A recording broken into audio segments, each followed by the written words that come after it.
lo que estoy viendo como abogado es que no nos estamos preparando. Estamos en hora cero.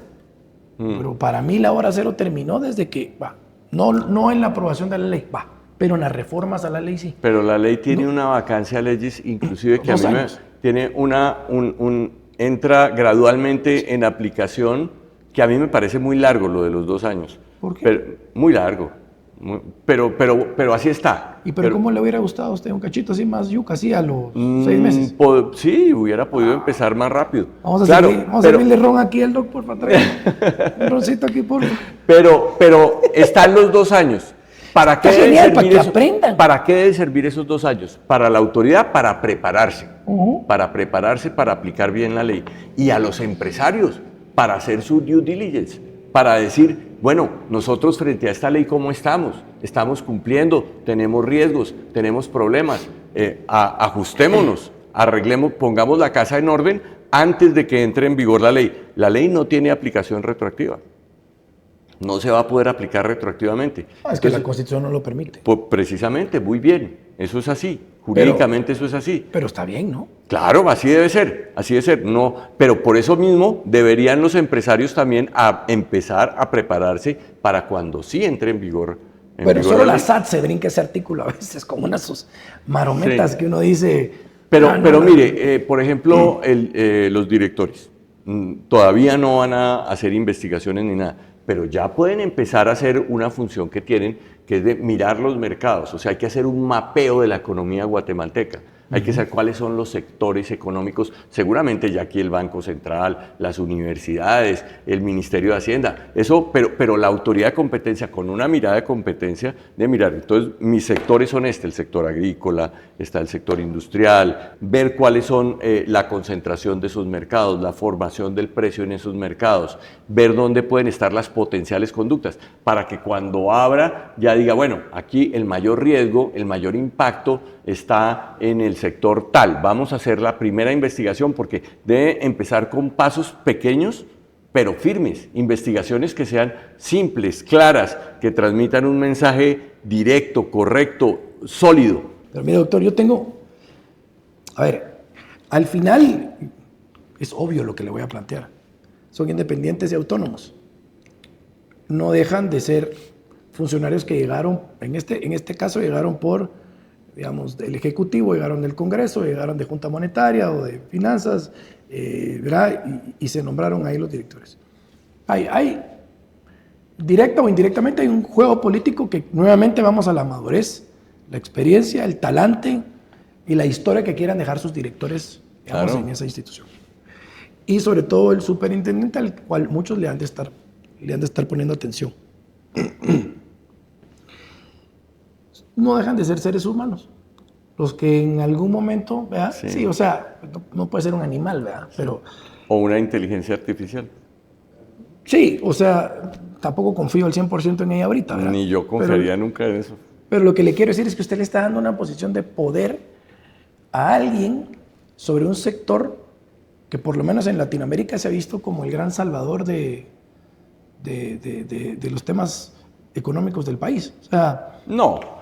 A ver, a mí me parece... Por lo menos en Guatemala yo creo que, digamos, alguien que... Bueno, eso sí es una equivocación que... O sea, aquí no hay ningún gobierno que yo diga que ha hecho bien las cosas, que ha superado al sector privado.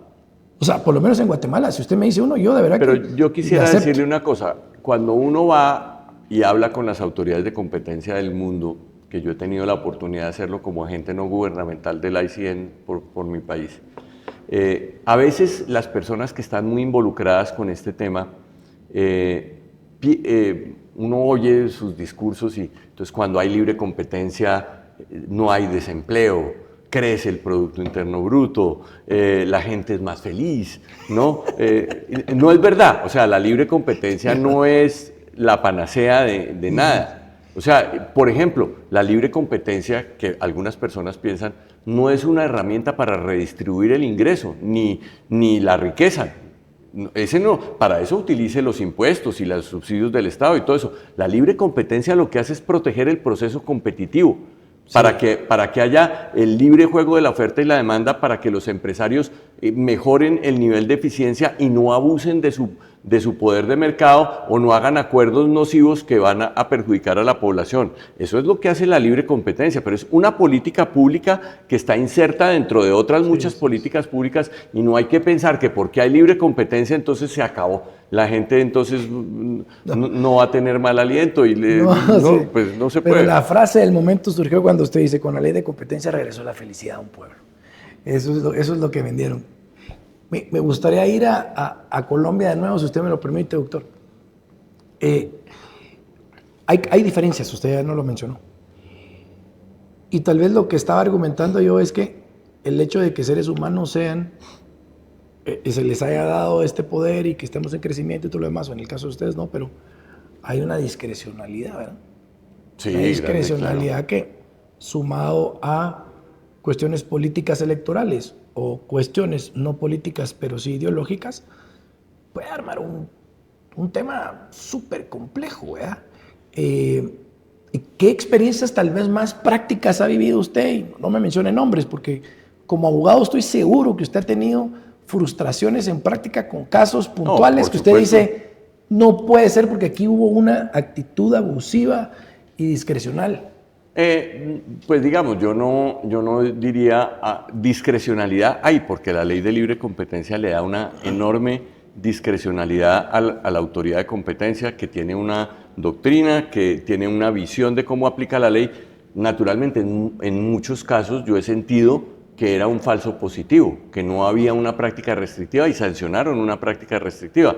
Ahí está el contencioso administrativo, uno demanda ante el contencioso administrativo. Tenemos también un reclamo frente a eso. Nosotros no hemos logrado que nuestros jueces penetren el test de libre competencia de la superintendencia. Hay una presunción de acierto técnico de que si la superintendencia lo dijo así debe ser, y pues salvo que sea nulidad, prescripción, algún tema procesal, pues hay que reconocer que la autoridad de competencia en Colombia ha ganado más de la mitad de los casos, o el 80 o el 85% de los casos en el contencioso. Además del problema que tenemos que un proceso contencioso administrativo de nulidad y restablecimiento del derecho se puede durar entre 5 y 15 años.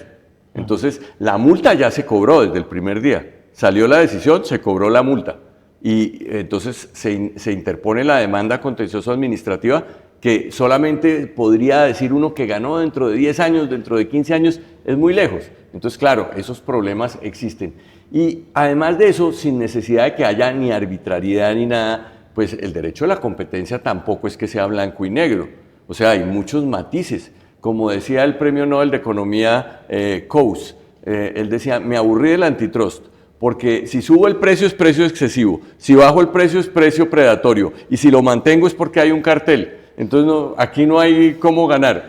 Claro, es una política que es compleja, que requiere de un desarrollo conceptual muy acertado, de un carácter técnico importante, donde hay, digamos, orientación filosófico-política. Por ejemplo, en los Estados Unidos, donde pues es la cuna del derecho de la competencia, pues tenemos la famosísima controversia entre la Escuela de Chicago y la Escuela de Harvard.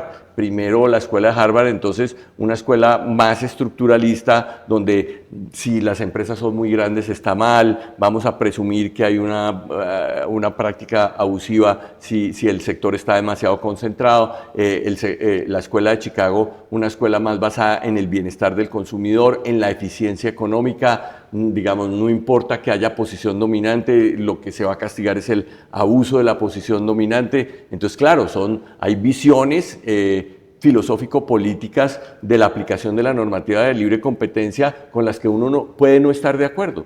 Pero pues hay herramientas para el derecho de defensa, hay herramientas para discutir, para lograr una normativa que en general busca una protección de la calidad de vida de los consumidores, que es muy importante.